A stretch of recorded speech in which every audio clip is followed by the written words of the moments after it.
There is growing frustration tonight over the lack of specialized equipment for heart patients at Surrey Memorial Hospital. The widow of a doctor who died of a heart attack is questioning whether he would still be alive if the equipment had been there. She spoke with CTV's Michelle Bernaro on the need for better health care in BC's second largest city. 42-year-old Andy Jassel was a husband, a father, and a family physician. It's a devastating gap in our lives.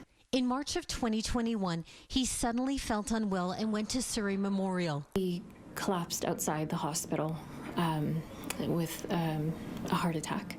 Doctors tried to stabilize him, but he would need to be transported to Royal Columbian. Before they could do anything about transporting him to unplug his artery, essentially, of a clot that was causing the heart attack, he went into another cardiac arrest. He would not survive, and his widow wonders whether the outcome would have been different if Surrey Memorial had its own angiogram facility. All I know is that Andy never got that opportunity. This is a typical cardiac catheterization lab.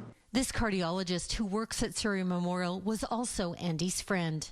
I can't help but wonder that if we had an angiogram just down the hallway in the most serious type of cardiac arrest that he had, that perhaps the outcome would have been different. He says about 5 patients a day arrive at Surrey's Emerge suffering heart attacks.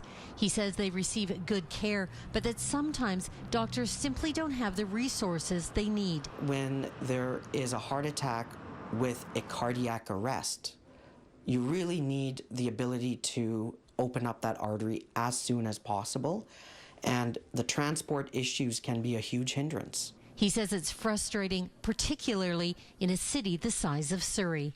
Vancouver, for example, has 2 angiogram labs, which are very close to each other, St. Paul's Hospital and Vancouver General Hospital, but south of the Fraser there is none.